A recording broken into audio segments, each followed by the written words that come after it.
La sangre empapaba las sábanas estériles del hospital, mientras otra oleada de dolor me atravesaba. La voz del doctor seguía repitiéndose en mi mente como un eco cruel.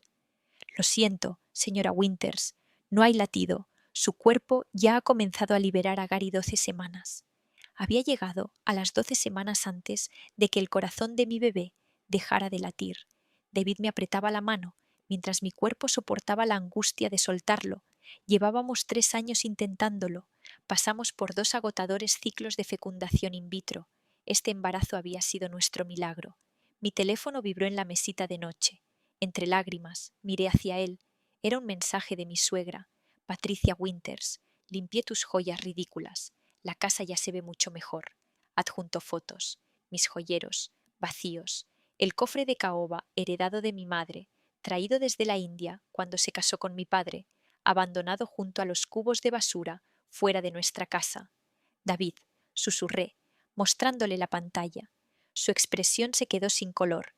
Ella nunca mencionó que tocó las cosas de tu madre, pero la evidencia estaba ahí, desaparecidas, las esmeraldas que mi madre usó en eventos de estado, sus perlas de boda, las pulseras, Cartier que mi padre le regalaba cada aniversario, todo descartado por una mujer que veía las joyas de tienda por departamentos como la máxima elegancia. Llámala, logré decir entre dientes apretados. David salió al pasillo. Escuché su voz elevarse, apagada pero furiosa. Mientras tanto, le escribí a nuestra ama de llaves de toda la vida. Murray había trabajado para mi familia durante 2 décadas. Murray, ¿la señora Winters retiró joyas de la casa? Oh, señora Isabela. Intenté detenerla. Vino con unos cargadores. Dijo que la ayudaba a deshacerse de cosas. Se llevó todo del cuarto de su madre. Llamé al señor David, pero no pude comunicarme. Lo siento tanto. Otra contracción me golpeó como una ola, y grité, no solo por el dolor, sino por la desgarradora realización. Mientras yo perdía a mi hijo, Patricia borraba los últimos rastros de mi madre. David regresó, su rostro sombrío, lo llevó todo a la casa de subastas. Hartman, dice que nos estáis haciendo un favor, deshaciéndose de basura de inmigrantes antes de que llegue el bebé. Su voz se quebraba en los bordes. Ella no sabe del aborto. No, respondí en voz baja. Íbamos a decírselo después del primer trimestre.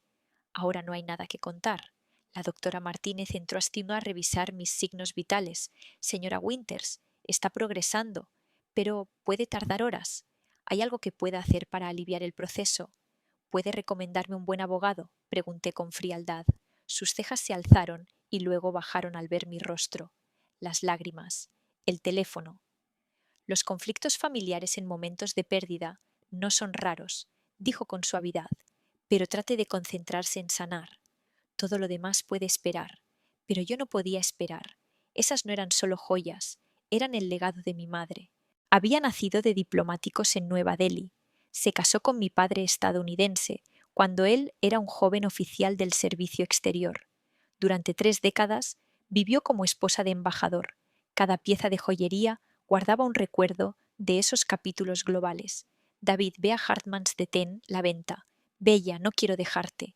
Por favor, le dije, es lo único que me queda de ella. Me besó la frente y se fue. Me quedé sola. Solo las enfermeras pasaban ocasionalmente. Padecí el duelo en carne viva, una contracción a la vez, deslizando fotos de mi madre usando esas supuestas piezas ridículas. Ahí estaba en una gala en Delhi, adornada con un juego de rubíes que se había pasado de generación en generación. Otra foto, Viena, mi padre abrochándole el collar, Cartier que le dio por su 20º aniversario, las esmeraldas, brillando en una recepción en la Casa Blanca. Cada objeto contaba una historia, portaba historia. Patricia nunca comprendió eso. Para ella, las joyas eran estatus, para ser mostradas por su precio, no atesoradas por su significado. Nunca vio cómo esas piezas eran hilos que me unían a mi madre, a mi herencia, a mi identidad. Entonces sonó mi teléfono. La voz de David estaba sin aliento. Estoy en Hartman's Vela, no vas a creerlo. Cuando les dije quién era tu madre, todo cambió. El dueño salió él mismo. ¿De qué hablas? Reconoció su colección de inmediato. Aparentemente, algunas piezas aparecen en el catálogo de Savi sobre artefactos diplomáticos, Preguntó si realmente íbamos a vender la colección personal del embajador Ralph. A pesar del dolor, un destello de calidez floreció en mi pecho. Mi madre habría amado eso, recordada no como la señora Winters, sino como la embajadora Ralph, la primera mujer india nombrada embajadora en Austria. ¿Está Patricia ahí? Oh, está aquí. Claro que sí, en pleno colapso. Cuando el señor Hartmann comenzó a autenticar, le preguntó cómo obtuvo las piezas. Ella dijo que eran reliquias familiares. Él pidió detalles. ¿De qué familia? Porque sabía que los rubíes pertenecían a la familia Ralph de Jaipur. Vino una contracción. Respiré profundamente. ¿Qué pasó después? Intentó engañarlo. Dijo que era hija de Priya Ralph. Entonces Hartmann le mostró una foto de la reunión de embajadas del año pasado. Tú estabas en ella, llevando el juego de esmeraldas, parada junto al embajador actual.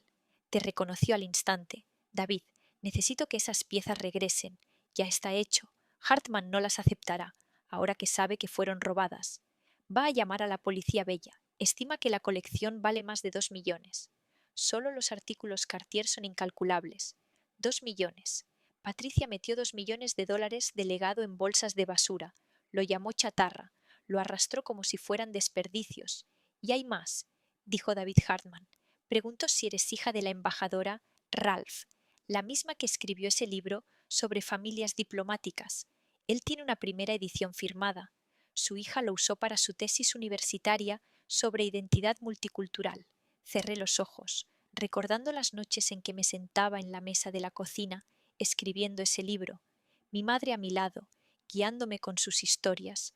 Patricia lo había desestimado como tonterías egocéntricas cuando fue publicado.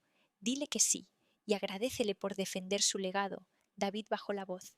En realidad, está ofendido en tu nombre. No deja de murmurar que cualquiera que llame basura a Cartier no merece ni usar bisutería. La ironía no me pasó desapercibida. Patricia, reina de las apariencias y el linaje, acababa de ser expuesta como ladrona ante una de las casas de subastas más exclusivas de la ciudad. La puerta del hospital se abrió. La doctora Martínez de nuevo. ¿Cómo vamos? Avanzando, respondí. Luego a David B. No dejes que se lleve ni una sola cosa. La policía acaba de llegar. Me aseguraré de que la detengan. Las siguientes horas fueron un borrón. La cruel normalidad del aborto espontáneo. Tu cuerpo continúa con el proceso. Mientras tu alma se rompe. Las enfermeras fueron amables. Cubitos de hielo, palabras de aliento, pero el vacío dentro de mí solo se hacía más profundo. Por la tarde, todo había terminado. Mi hijo se había ido, yacía agotada y entumecida, mientras la habitación era limpiada, preparada para la recuperación. Entonces David regresó. Parecía que no había dormido en años. ¿Cómo estás? Preguntó, sujetando mi mano vacía. Susurré. ¿Las joyas? ¿Todo está de vuelta? ¿La colección de tu madre está a salvo? María está catalogando cada pieza en este momento.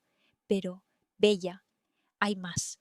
No solo tomó las cosas de tu madre, robó de nuestra caja fuerte el anillo de compromiso mejorado con el que iba a sorprenderte los gemelos que me dejó mi abuelo, incluso 10.000 en efectivo para emergencias. Me quedé mirando. Nos robó mientras yo perdía a nuestro bebé. Ella saqueaba nuestras vidas. La policía quiere presentar cargos. Hurto mayor.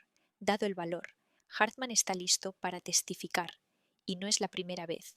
Llamó a otros lugares. Ha intentado vender objetos robados en 3 casas de subastas distintas en el último año. Rechazada cada vez, sin pruebas de procedencia. Una de las piezas era una pintura que pertenecía a mi tía otra, cubiertos de plata de mi abuela que estaban destinados a la prima Sara. Es un patrón. Lleva años apuntando a los familiares, robando lo que creía que no se notaría. Pero con las joyas de mi madre cometió un error fatal. Pensó que por ser india la colección debía ser bisutería. Nunca entendió el prestigio de las familias diplomáticas, el significado de cada objeto. ¿Qué quieres hacer? Preguntó David. Pensé en ese mensaje, la crueldad envuelta en privilegio. Limpié tus joyas ridículas, la audacia de entrar en nuestra casa mientras yo sangraba en una cama de hospital. Presentar cargos, dije sin dudar. Todos David asintió. Ya lo hice, y le dije que no volverá a poner un pie en nuestra casa. cuando intentó jugar la carta de «Soy tu madre». Le recordé, las verdaderas madres no roban a sus hijos mientras lloran a los que no nacieron. Un golpe en la puerta rompió el silencio entre nosotros. Una mujer entró, vestida con un impecable traje de negocios. Su expresión era firme, pero comprensiva. «Señora Winters, soy la detective Sarah Palmer. Lamento el momento, pero necesito hacerle unas preguntas sobre el robo. Por favor, pase».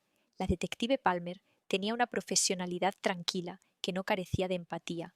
Tomó mi declaración, anotó las pruebas de las fotos que Patricia había enviado y desplegó imágenes impresas de Hartmans, fotografías de la colección de mi madre, extendidas sobre sus mesas de autentificación, como una exposición de museo. «Señora Winters, la casa de subastas ha valorado la colección en aproximadamente $2.3 millones. Esto califica como un delito grave mayor. Su suegra está actualmente bajo custodia».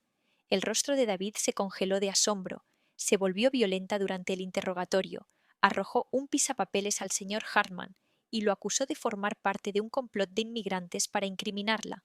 No tuvimos otra opción que arrestarla. Reí, realmente reí. Por primera vez en todo el día, Patricia, quien vivía por las apariencias, ahora siendo arrastrada fuera de la casa de subastas de Hartmans, en pleno delirio sobre conspiraciones, la imagen era tan absurda que se sentía como justicia poética. La detective Palmer continuó con calma. «La hemos vinculado a múltiples robos. Parece que ha financiado su estilo de vida robando a miembros de la familia durante muchos años. Su caso es simplemente el más visible y el mejor documentado». Una vez que se fue, el silencio regresó como una cortina pesada. El dolor por perder a nuestro bebé se mezclaba con el colapso de todo lo que creíamos saber sobre la madre de David, la armonía familiar que llevábamos años fingiendo. «Lo siento», dijo finalmente David, «por el bebé, por mi madre, por todo esto». «El bebé no fue culpa de nadie», respondí en voz baja, «pero tu madre, ¿cómo no lo vimos venir? Porque queríamos pensar lo mejor de ella, porque siempre tenía una excusa, porque estábamos demasiado absorbidos en nuestras propias vidas como para notar el patrón». Mi teléfono vibró. Un mensaje de un número desconocido. Era una foto, el conjunto de esmeraldas de mi madre, perfectamente acomodado, bajo luces de exhibición. «Señora Winters», decía, «quería que supiera que la colección de su madre está a salvo.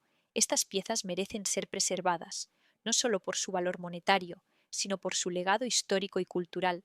Si algún día considera donarlas para exhibición, sería un honor. Y por favor, acepte mis más sinceras condolencias por ambas pérdidas». El mensaje estaba firmado con el número personal del señor Hartman y una nota final. Su suegra dijo que eran baratijas indias falsas. Me complace informarle que solo las piezas de Cartier están aseguradas por $800.000. A la mañana siguiente, el hospital me dio el alta. David nos llevó a casa en silencio, ambos ansiosos por lo que podríamos encontrar. Pero Marie había obrado milagros. La casa estaba impecable y en la biblioteca las joyas de mi madre estaban dispuestas delicadamente sobre soportes de terciopelo que había tomado prestados de un joyero local. «Oh, Marie», susurré, con las lágrimas subiendo de nuevo. «Tu madre estaría orgullosa», dijo con suavidad, abrazándome. «Honraste su legado en todo momento». El proceso legal avanzó rápidamente. Frente a pruebas irrefutables y otras víctimas adicionales, Patricia se declaró culpable para evitar un juicio. Fue sentenciada a 3 años de prisión y se le ordenó pagar restitución a todos los afectados. La familia se hizo pedazos. Los hermanos de David descubrieron objetos propios desaparecidos y se volvieron completamente en su contra. Su padre, finalmente libre de su sombra, solicitó el divorcio y reveló que ella le había estado robando durante años, vendiendo reliquias, negando haberlas visto, convenciéndolo de que estaba perdiendo la memoria. «Me decía que estaba perdiendo la cabeza», confesó un día. «Me hizo creer que estaba fallando cuando no encontraba el reloj de mi padre o el juego de té de mi madre. Resulta que lo vendió todo». La historia apareció en las páginas de Sociedad. La hija de un diplomático destapa una red de robos familiares valuada en millones. La foto policial de Patricia apareció junto a artículos que describían cómo intentó vender joyas históricas mientras su nuera perdía un embarazo. El escándalo destruyó lo único que ella había valorado de verdad, su reputación social. 6 meses después, David y yo estábamos en el Museo Diplomático, asistiendo a una exposición sobre mujeres en la diplomacia. Había prestado varias piezas de la colección de mi madre para la muestra. Mientras me detenía frente a la vitrina, con su retrato junto a sus joyas y un resumen de sus aportes diplomáticos, una paz silenciosa se instaló en mi pecho. A ella le habría encantado esto, dijo David, rodeándome la cintura con el brazo. Sin duda, respondí, sobre todo la parte en la que Patricia está en una prisión federal. Él rió. Mamá siempre decía que Patricia tenía la mente pequeña. ¿Quién iba a imaginar que también era una ladrona? La directora del museo se acercó a nosotros con una cálida sonrisa. Señora Winters, la colección de su madre ha generado un gran interés. Hemos recibido solicitudes de 3 universidades para utilizar las piezas en investigaciones sobre obsequios diplomáticos. ¿Alguna vez consideraría escribir un texto complementario a su libro? Instintivamente, mi mano se posó sobre mi vientre a un plano, donde una nueva vida comenzaba. Este bebé no reemplazaría al que perdimos, pero traía esperanza, legado, sanación. Sí, dije, creo que es hora de contar la historia de mi madre en su totalidad. Esa noche me senté en la biblioteca rodeada de sus joyas y comencé a escribir el primer capítulo de lo que se convertiría en Gemas de la diplomacia. Memorias de una hija. Cada pieza susurraba recuerdos, historias, los valores que mi madre me enseñó sobre tender puentes con dignidad y gracia. Patricia las había descartado como baratijas llamativas de inmigrante, pero eran mucho más que eso. Hablaban de una vida vivida entre continentes, de una mujer que sirvió a un país que no la vio nacer, pero sí la adoptó de corazón, que nunca olvidó de dónde venía, y ahora eran mías, para protegerlas, para atesorarlas, para algún día pasarlas a mi hija. Llegó 7 meses después. Fuerte y hermosa, la llamamos Priya, como mi madre. En su primer cumpleaños, le abroché con delicadeza una diminuta pulsera de oro en la muñeca, la misma que mi madre había usado de bebé en Jaipur, la misma que Patricia había arrojado a una bolsa de basura, la que conectaba a mi hija con una línea de mujeres poderosas que sabían que su valor iba mucho más allá del dinero o el estatus.